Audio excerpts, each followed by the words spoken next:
As 2024 comes to a close, we find ourselves as sports card collectors and hobbyists in what seems to be a worsening situation when it comes to new sports card product pricing.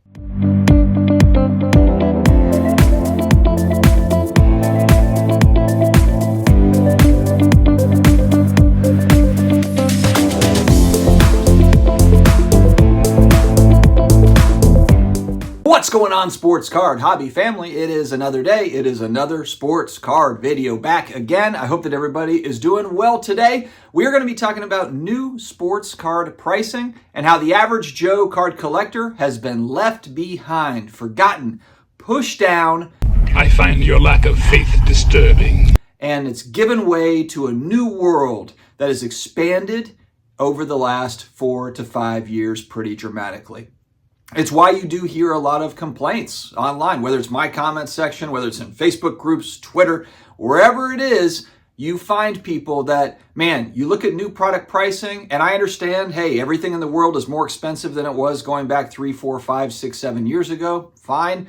But the bigger issue is that new product price tag compared to what's actually coming out in the boxes, it's not matching up. And frankly, it is getting worse. Before we dive into some specifics, huge thanks to today's video sponsor, COMC.com. 35 plus million cards in the database, football, baseball, basketball, hockey, non-sports. I find all the time little hidden gems that are on COMC that are not anywhere else. So make sure to use my links down below to get to COMC. Also, if you've never used PSA before, I've had a lot of people using the SED25 code. For first-time submitters, $25 off of your first submission. 1 card minimum. That's it. Send 1 card, SED25 at the billing and shipping screen, and take $25 off your first PSA submission. All right, let's take a look at a new product box here that I actually really enjoy this product. 2024 Origins Football, and I've always liked Origins, the aesthetics of Origins cards. Now, what many will say is, oh man, Origins doesn't really hold value at all. I wouldn't call this a great speculation product, but for collectors, if you're just looking for nice looking cards, man, Origins always seems to put out a nice set every year. And go back in time, if you have favorite players over the last 3, 4, 5 years, whatever, take a look at some of their Origins cards. They'll be a fraction of what you would get a Prism or an Optic card for, but just the look of those cards, I just think for a collector, they're just really nice. Now, let's look at new hobby box pricing for these. $300 to $350 for this past year, and actually a pretty good draft class. You got J.J. McCarthy that's there on the box, and you've got Jaden Daniels. You've got a bunch of kind of chases. I think this is actually probably a decent year to try to chase. But one thing I did notice for this box, I was looking at some of the singles prices because, of course, it's been out. People have opened some of it. And you look at some of the singles prices there, and nothing really flew off to me as like, oh, wow, that's actually like a really good price. $300 to $350, it's kind of a mirage in a way to where it actually feels like, hey, you know what? This is a good price. Sadly, new product has gotten so expensive that $350 for hobby box is like bargain shopping. Like, oh my gosh, what a great deal. But the truth is really, and even if you got a couple of autographs in there, and this is across all of new products, something that I've noticed, and it doesn't matter what sport we're talking about or which manufacturer, there is a lot of junk autos flowing around out there. And this is nothing new. We've seen this over the last few years. But when I see somebody get excited about 2 autographs in the box, 2 guaranteed autographs, the likelihood of those autographs being a player of relevance are low. So even out of that box, you spend $350, you might have an autograph of Jim Everett. You might have a Bobby Hebert autograph or something, which I think would be cool. But for me, hell, why am I buying a $300 box to get a Bobby Hebert autograph? I'll just go buy one on the internet. I'll just go on eBay and get one for $20. And just like for many products, when I look at this, again, I think that Origins is a great looking product aesthetically. It's really cool. The cards are made really well.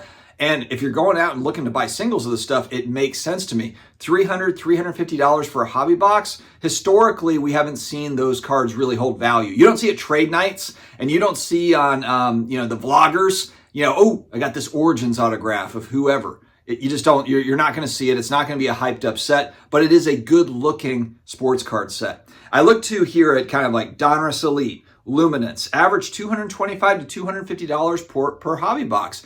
For collectors, I think that, and this is kind of getting down in price range where there's probably collectors out there that might just really like Luminance. I might really like Donruss Elite and are like, you know what? For $225, $250, I'll open up a few boxes of these just for fun. And maybe that is a price point that works for you. But again, if you just go back in time, it's not even that far back in time, really. These products weren't priced this way. They were lower, of course. And then also, again, when I'm looking at like autographs, a Donruss Elite or, Luminance autograph, maybe somebody will argue with me, oh, you know what? No, there's some great Luminance autographs out there. And maybe that's true. Maybe that is true. I just feel like, again, it's kind of like wooing you. It's like a mirage. You're looking like, oh, $250 for a box. It's like we're so beaten down by new product pricing being so expensive that $250 a box almost feels like a bargain. Topps Chrome Hobby Basketball. It's receded a little bit. There's been sales here. This is the big WNBA chase, the unlicensed Topps Chrome. Recent sales here at $400, $450 for a box, $425 for a box. I think it got up to about $500, maybe a little over $500 for a box when it first released on the secondary market. But again, for this Topps Chrome, this unlicensed set here, this is only a WNBA chase. This is WNBA or nothing. It's WNBA or bust. I've seen like the look of the cards, and a lot of people on the internet have said like, these look like crap, because they just do. They just don't look that great. Maybe there's some inserts or something in there that I'm missing that people enjoy. But for the most part, this is, you hope to God to get a WNBA autograph or a really nice WNBA card. And outside of that, it's basically trash. Again, unless you're a collector and maybe there's some other rookies in there that you're trying to find or whatever. But again, then I just ask, why $400 on the hobby box? Why not, if you're looking for just some random other rookie out of there, why not just go buy the singles? It's going to be inexpensive on eBay. Just check it out. Give it a whirl. Select WNBA. This is one of the hotter products out right now. This is, of course, the first Caitlin Clark Indiana Fever stuff that has come out. And it's currently selling secondary market for $575 to $650 per hobby box. And I was looking at this, and what I was trying to figure out is, okay, on secondary market pricing, how are these looking outside of Caitlin Clark? Caitlin Clark stuff, especially the numbered stuff or the autographs, if you can get an autograph out of the $600 box, and you're probably okay. Maybe you get your money back. You probably do get your money back. I was actually looking at, what was it, like a red out of 150 select, just kind of a rookie card, a numbered rookie card, and I think it sold for like $300 or $350. So if that was like your big hit out of a $600 box, obviously it's not going to get you there. But what I was looking for is, okay, well, what about some of these other players? I mean, there's a lot of talk about Angel Reese. There's a lot of talk about A'ja Wilson, who is the current WNBA MVP. Many think A'ja Wilson is the GOAT. A lot of GOAT talk in WNBA. And if you look at the secondary market prices for their cards, they're not close to where Caitlin's are. So I was thinking, well, maybe like A'ja Wilson is a chase, or maybe, there's all this talk about how Angel Reese is very popular, just like Caitlin Clark. I know her Bowman Firsts have sold pretty well, Angel Reese. But when I'm looking at these products, yes, there's some Angel Reese autos. I think I saw one on eBay that was a $140 sale with like a patch or something with it. But $140 on a $600 box, if that's and that would be considered a hit. I would think if you're watching a breaker that's opened up WNBA Basketball Select, they pull an Angel Reese patch auto card, they are going to lose it. Like the head's going to pop off the body, flop around on the ground. It's going to be like The Exorcist spinning around. They're going to go absolutely nuts. Well, on eBay, secondary market, at auction, sold for $140, $150.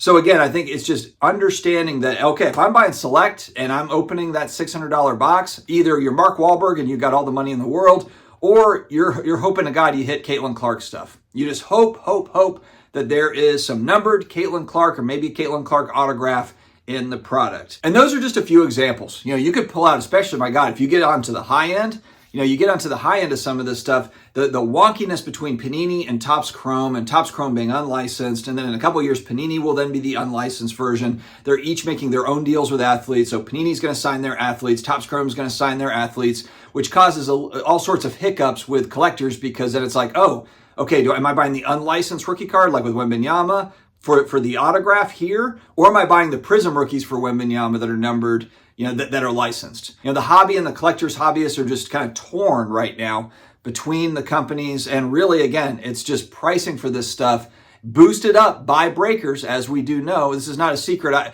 I think that we've finally gotten past the point where people stopped arguing that breaking ups the prices of new product boxes. I remember going back a few years, couple of years, where that was pretty common. Like, oh, no, breakers don't have an effect on new product pricing. They're not opening up enough of the stuff, to make a difference. Yeah, they are. Go watch a Blez stream, when they're opening up, we got 40 cases of XYZ or whatever. You're telling me that the guys with 40 cases, you have all the other breakers that don't have allocation that are going out on the secondary market trying to get it, Are we shocked that this is the way that it is? Of course we're not. Like, it's obvious. It's slapping you right in the face. It's so damn obvious. And I think that maybe Topps has got to figure out some sort of a way, and maybe it's a lottery system for existing customers that have been Topps customers that have been there to try to buy these things. Maybe they have kind of an increased allocation that's going to go out to collectors. Make sure that it's going to go out to collectors, not to card shops and not to breakers. It's just like, figure out a system where you have, maybe you got your Topps mailing list. I know Topps and Fanatics, they're all about their data and customer data retention, so they can mark it out to everybody. I get it. But use that data to your advantage. Maybe you have, folks that are out there that have bought a lot of product direct off Topps or have tried to, and you're able to kind of reward them and say, hey, look, I saw that you've been in here. We've seen that you've tried to win these products all year and you just haven't been able on the drop to get it. Well, we're offering it to you at this price at a special rate. And here, you've got 48 hours to accept or not. Get creative. Hey, Topps is all about the creative marketing. And I think that if you went out directly to customers and hobbyists with these sorts of deals, as opposed to it having to go through a card shop with markup or having to go through a breaker with giant markup, I think that would be a cool move. And I think it would make people just feel a little bit better, like they're more part of the deal and they don't have to plug into the machine that is the new card distribution that we've all had to get used to for new product. I don't know. It's just a thought. Anyway, friends, stay healthy, stay awesome, and I will talk to you again later.